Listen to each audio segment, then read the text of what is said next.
ലെബനോൺസ് 112ാം സ്ഥാനത്താണ്. നമ്മൾ കഴിഞ്ഞ കുറച്ച് നാളുകൾക്ക് മുമ്പ് നമ്മൾ കണ്ടിട്ടുണ്ടായി ലെബനോൺസും ഇന്ത്യയും തമ്മിൽ നിരന്തരമായി മത്സരങ്ങൾ കുറച്ച് നാൾ മുമ്പ് നടക്കുന്നുണ്ടായിരുന്നു. അപ്പൊ ആ സമയത്തൊക്കെ ലെബനോൺസ് ഇന്ത്യയെക്കാളും ഒരുപടി താഴെ ആയിരുന്നു ഉണ്ടായിരുന്നത്. അപ്പോൾ ഇന്ത്യയുടെ റാങ്കിങ് ഉണ്ടായിരുന്നത് 95 മറ്റോ ആയിരുന്നു.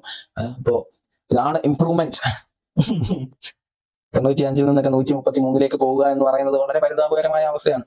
അപ്പോൾ എന്തായാലും വിദേശ താരങ്ങളെ, അതായത് ഇന്ത്യൻ സിറ്റിസൺഷിപ്പ് ഉള്ള വിദേശ താരങ്ങളെ കൂടി ഇന്ത്യൻ ടീമിലേക്ക് ഉൾപ്പെടുത്തുക എന്നുള്ള ഒരു പരിപാടി ഇവിടെ ബാക്ക്ഗ്രൗണ്ടിൽ നടക്കുന്നുണ്ട്. അപ്പോൾ അത് ഇന്ത്യ അത് കൊണ്ടുവന്ന് കഴിഞ്ഞാൽ വളരെ മികച്ച ഒരു നീക്കമായിരിക്കുമെന്ന് എനിക്ക് പറയാൻ പറ്റൂ. കാരണം ഇന്ത്യയിലെ മാധ്യമങ്ങളൊന്നും ഇതൊന്നും അറിഞ്ഞിട്ടില്ല.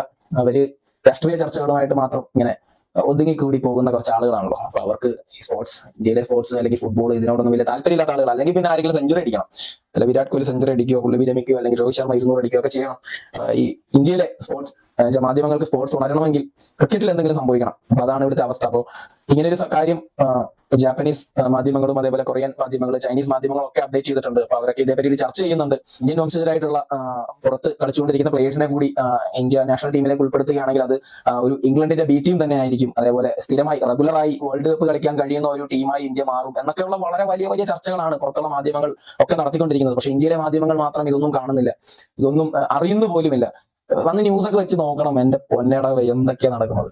രാഷ്ട്രീയ ചർച്ചകൾ, ഒരു 4 കോളം തിരിക്കും, അതിൽ കുറെ പേര് വരും, കുറെ മണ്ടന്മാര് വന്നിരുന്ന് കല്ലബില്ല ഏതാണ്ടൊക്കെ പറയും. ഈ ചർച്ചകൾക്കൊക്കെ ഒരു കൺക്ലൂഷൻ പോലും ഇല്ല എന്നുള്ളതാണ്.